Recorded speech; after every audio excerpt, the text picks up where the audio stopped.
My Little Pony Figure by Buck Swisher.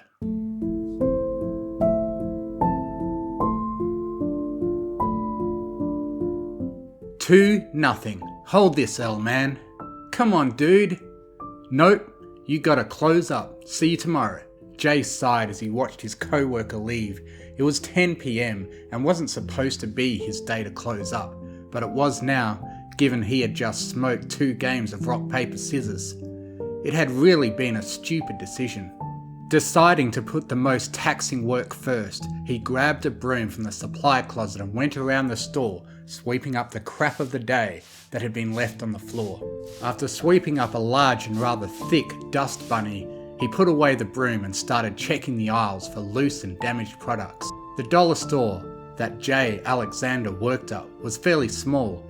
He wasn't paid a lot, even though he spent more of his day working than at his leisure. It wasn't a lot of money, but it was enough. Jay reminded himself of this as he checked aisle after aisle, ensuring no products had been opened or improperly replaced. He was going through one of the last aisles, closer to the counter, when he spotted something sitting on the shelf. He went over to it and recognized it as one of the new My Little Pony toys.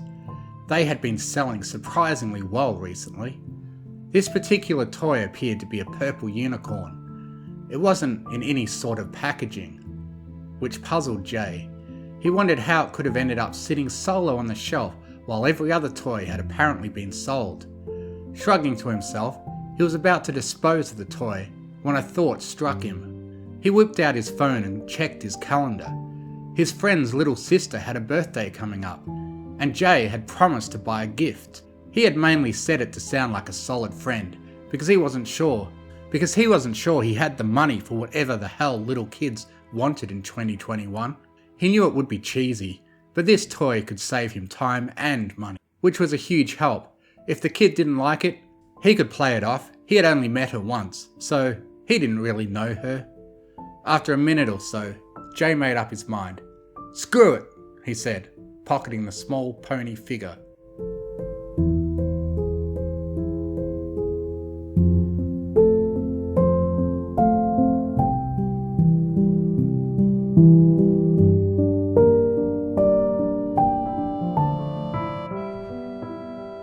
When he got home, Jay flipped on the TV. It had been a long day, and it felt extremely good to be able to relax. When he got home from work, he liked to flip through the channels and forget about his problems for a bit while he let the screen rot his brain. Today he decided to watch a baseball game. After a while, Jay's thoughts returned to the toy from the store. He took the pony figure out of his pocket and examined it. The unicorn had a blue mane that ended in a purple slightly darker than its coat. Turning it over, he noticed a name in tiny print on the bottom of one of its hooves. It read, Izzy Moonbow. Setting the figure down on the table in front of him, he stared at it for a moment. "Izzy Moonbow," he said aloud. "Huh." Turning his attention back to the baseball game, Jay stared up at the TV as the tiny pony figure suddenly turned to face him. Then it spoke. "Hi, new friend," came a voice.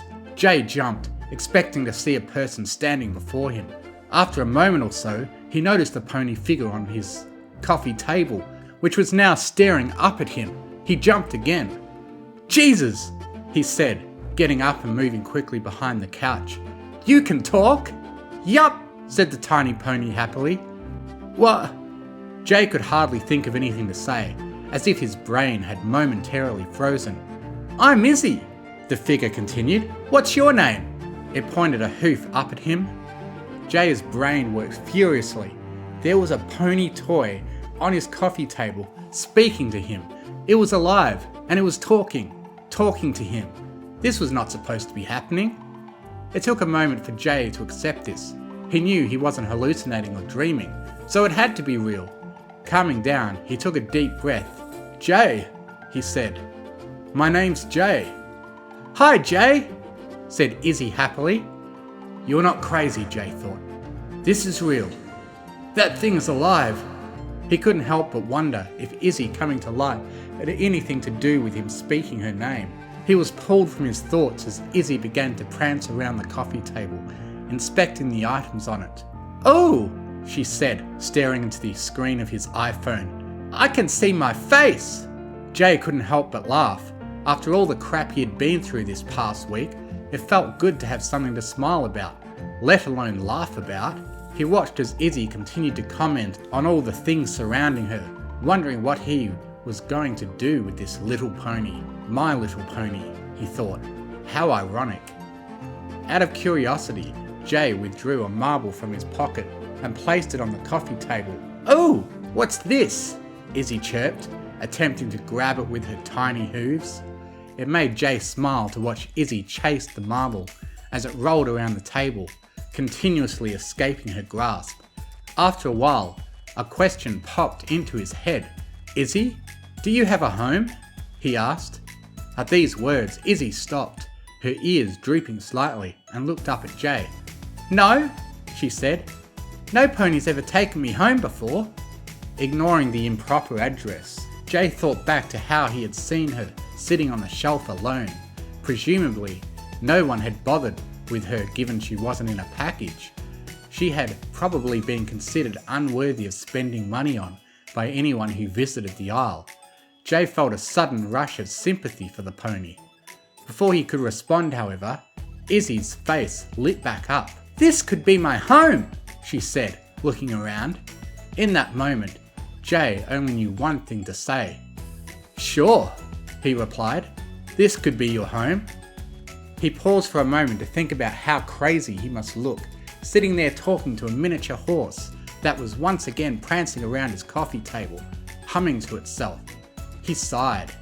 He was going to have to think of a way to keep this from his friends, as it would not bode well for him if it was revealed that he had a pony toy as a companion.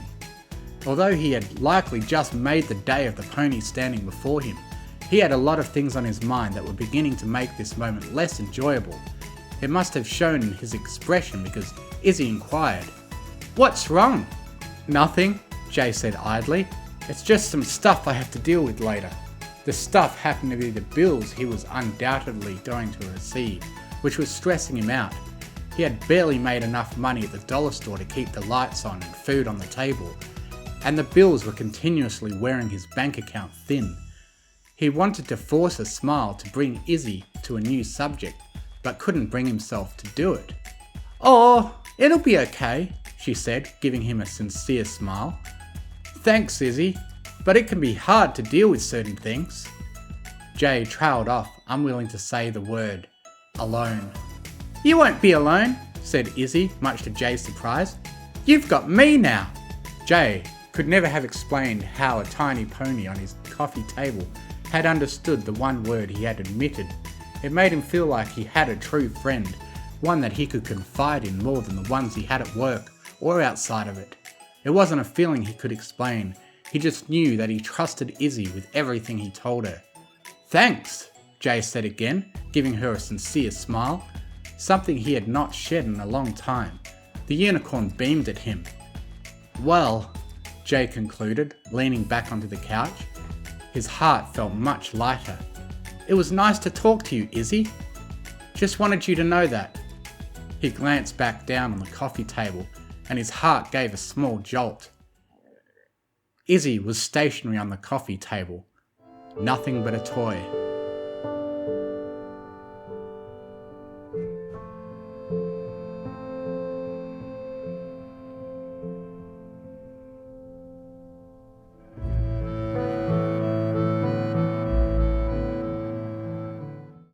Jay Alexander was not crazy.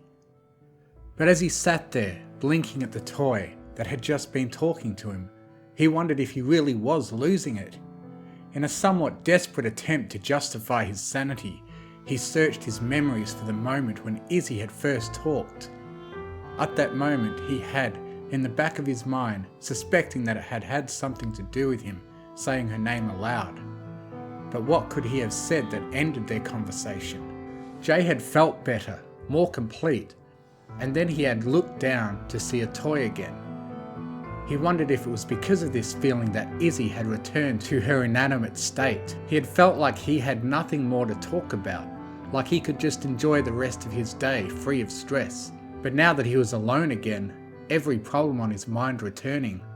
He pushed the negatives out of his mind. This pony toy was an anomaly, and he felt resigned to understanding it. He picked up the figure and inspected it again. Then, with his mind made up, he set it back down on the table. "Izzy Moonbow," he said aloud. "Hi," the small figure chirped, having been brought to life by the sound of her name yet again. "Wait, so when I say your name you come to life?" Jay asked. "Yup," she replied happily. "Pretty cool, huh? You can talk to me whenever you want." On the word whenever, Izzy extended a hoof outwards for emphasis. "Wow," Jay said softly. He had never heard of such a phenomenon before, and it seemed completely alien to him. "So what makes you turn back into a toy? Is it just when I'm not talking to you?" Izzy put a hoof to her chin. "Huh? I don't know, actually. Maybe." "Well, in any case," said Jay, looking around, "you want to see your new home?" "Oh, yes!" said Izzy with an excited hop. Jay never tried to think himself unhinged for talking to what was supposed to be a toy. Izzy Moonbow brought company into his life, company that had made everything from his shitty job at the dollar store to the overwhelming bills a little bit more bearable. He would even be able to call Izzy his best friend. With time, of course.